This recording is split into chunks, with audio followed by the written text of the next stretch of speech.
Hallo, herzlich willkommen zu Teil 9 der Rezensionsreihe für Kinder- und Kleinkindbücher und ich habe heute viele gute Nachtbücher mitgebracht. Los geht's!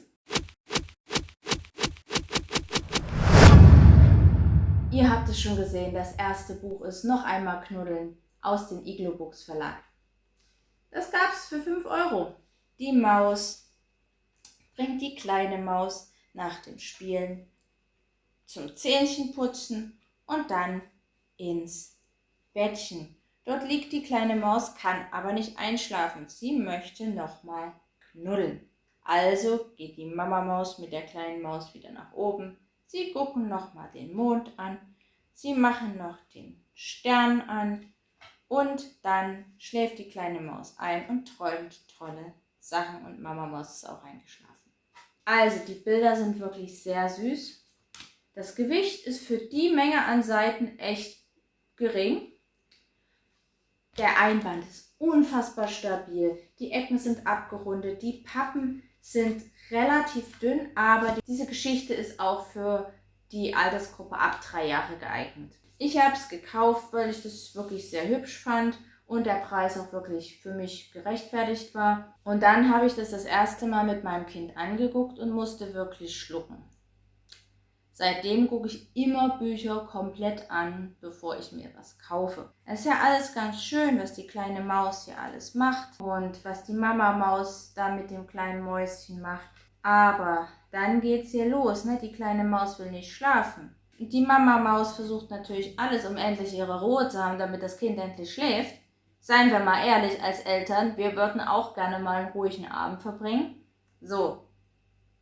Funktioniert aber nicht. Und dann am Ende des ganzen Prozederes ist die Maus endlich eingeschlafen und die Mama schläft halt auch und schafft es halt nicht mehr, das alles zu erledigen, was sie noch erledigen wollte. Das einem Kind vorzulesen, ist natürlich so eine Sache. Denn Kinder nehmen sich solche Bücher gerne mal zum Beispiel und machen es danach. Das heißt, die Wahrscheinlichkeit, dass das eigene Kind dann ebenfalls das Prozedere des Zubettgehens in die Länge zieht, nachdem es dieses Buch gelesen hat, ist ziemlich hoch. Das war eines der ersten Bücher, bei denen ich dann auch angefangen habe, Geschichten anders vorzulesen. Das Kind kann noch nicht lesen, das heißt, es weiß nicht, was da steht und glaubt einem natürlich alles.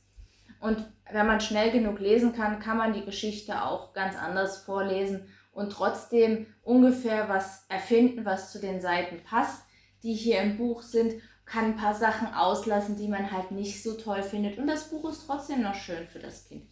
Trotzdem, aufgrund genau dieser Mängel, die ich gerade eben ausgeführt habe, würde ich diesem Buch wirklich nur eine 2- geben wollen. Als nächstes haben wir dieses Buch über das kleine Feuerwehrauto ab 2 Jahren. Und ihr denkt, gute Nacht, Bücher, Feuerwehrauto, Das Feuerwehrauto fährt am Morgen los, das hilft beim Brandlöschen, das hilft beim Hochwasser, das hilft beim Autounfall, das hilft, wenn das Kätzchen auf dem Baum festsitzt.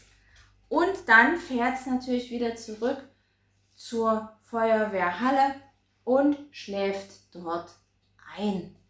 Ja, das ist die idealisierte Welt der Kinder, alle Menschen, alles schläft nachts, super. Dass Feuerwehrleute auch nachts arbeiten müssen, Das ist die traurige Wahrheit, die Kinder dann erst später begreifen müssen. Es ist unfassbar süß gezeichnet. Es ist leicht, ist im Ravensburger Verlag erschienen, kostet nur 4 Euro und ist wirklich ein sehr hübsches Buch zum Einschlafen. Liest sich schnell durch und mein Sohn liebt es wirklich. Kann ich nur empfehlen, kriegt eine 1 von mir. Das nächste ist, wenn kleine Tiere Papa rufen. Tiere rufen Papa. Ja gut, das ist jetzt wieder die idealisierte Welt mit den Tieren und so weiter. Das hatten wir in Folge 7 schon. Könnt ihr euch gerne mal unten in die Videobeschreibung klicken, da habe ich alles nochmal für euch verlinkt. Das Buch ist 2017 im Ravensburger Verlag erschienen, Kostenpunkt ungefähr 8 Euro ab 2 Jahre. Diese Altersgruppe passt wirklich. Hier sind die Affen als erstes, hier ist ein kleiner Vers, ein Reim und da arbeiten wir uns durch die Tierwelt beim Hasen, bei der Katze, beim Bären, bei den Fröschen und bei der Eule und natürlich, wie kann es anders sein, auch beim Menschen, bei uns zu Hause. Wenn das kleine Kind P-A-P-A ruft, was ist dann, was passiert dann und was macht der Papa dann? Wie spielt der Papa? Und das ist auch so eine Sache, die finde ich recht spannend, nämlich die Vaterfigur in Kinderbüchern. Man hat das so häufig. Ne? Hier ist es die Mama-Maus, die alles mit dem Kind macht. Papa-Maus ist weg, nicht zu sehen. Keine Ahnung, wo Papa-Maus ist. Getürmt. Hier ist es Mama-Hexe, die mit den Kindern alleine in einem Schloss lebt. Papa ist auch nicht da. Also das finde ich halt immer so ein bisschen fragwürdig. Deswegen habe ich dieses Buch auch extra gekauft, weil ich halt wollte, dass mein Kind ein bisschen was über die Vaterfigur lernt. Und ich denke, gerade beim Gute-Nacht-Geschichten vorlesen, was Papas ja wirklich gerne machen. Das ist halt so ein typischer Papa-Job, ne? Das ist so ein richtig tolles Einschlafbuch. Dann habe ich hier das Buch Gute Nacht, ich hab dich lieb, ebenfalls aus dem Ravensburger Verlag, kostet 5 Euro. Ein Schäfchen geht abends nochmal rum und sagt allen Tieren Gute Nacht und gibt ihnen ein Küsschen und ist bei allen nochmal da. Und da sieht man dann nochmal, ne, wo kommen die ganzen Tiere plötzlich her? Was sind das für Figuren? Ja klar, der kleine Junge liegt im Bett und das sind seine Kuscheltiere. Das ist meistens so der Aufhänger in den ganzen Büchern, die Gute-Nacht-Geschichtenbücher sind.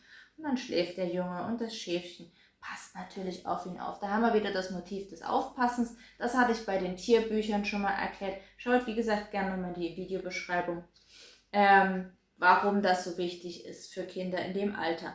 Das Buch wird ab 18 Monate empfohlen und ich denke, für 1,5-Jährige kann das ein richtig schönes Buch sein, wenn man, und das ist eben genau das Problem, was ich habe, sich andere Texte ausdenkt. Erstens mal finde ich die Reime hier wirklich sehr unsauber, nicht nur vom Versmaß her. Und es endet alles auf Kuss. Es endet wirklich jeder Vers auf Kuss. Und man hat das nach den ersten 2, 3 Seiten so satt, möchte es eigentlich gar nicht mehr hören. Und dann, man sollte sich schon mal das Buch vorher durchgelesen haben und schauen, ja, vielleicht kann ich auch noch was anderes erzählen, vielleicht gehe ich auch aus dem Versmaß raus, denke mir selber eine Geschichte aus. Und da sind wir wieder beim Thema vom Anfang.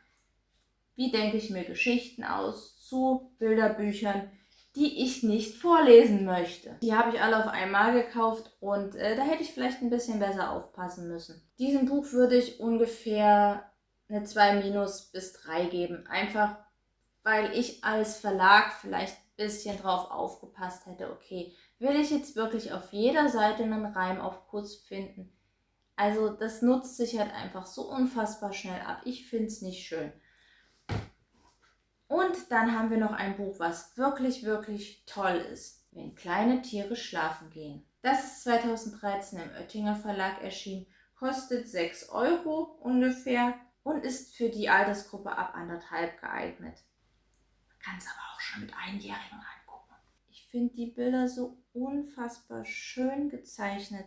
Durch diese Pastellfarbenzeichnung wirkt das Ganze nochmal viel hochwertiger und die Figuren sind auch wirklich sehr liebevoll gestaltet. Man hat immer den Mond und die Sterne noch im Bild und da kommt schon wirklich so dieses Gute-Nacht-Feeling auf. Ne? Man freut sich, die Sterne zu sehen und zu schlafen.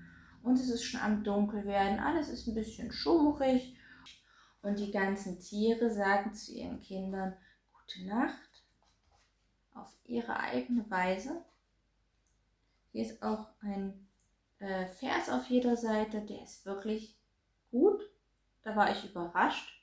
Also mit Reimen in Büchern ist ja immer so eine Sache. Da gibt es nur wirklich schlecht und wirklich gut und diesmal war es wirklich gut und deswegen bin ich sehr glücklich, denn das findet man relativ selten, dass Reime wirklich mal schön sind. Und natürlich haben wir hier auch wieder den bekannten Aufhänger.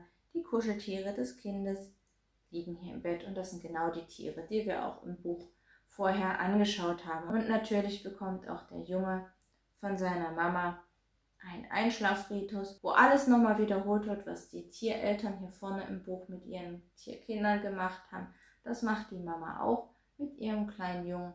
Und das ist ein wirklich schöner Abschluss für dieses Buch und auch fürs Zubettgehen. Also es ist wirklich ein rituell auch schönes Buch. Und damit verabschiede ich mich für diese Folge von meiner Rezension von Kinder- und Kleinkindliteratur. Seid auch beim nächsten Mal mit dabei.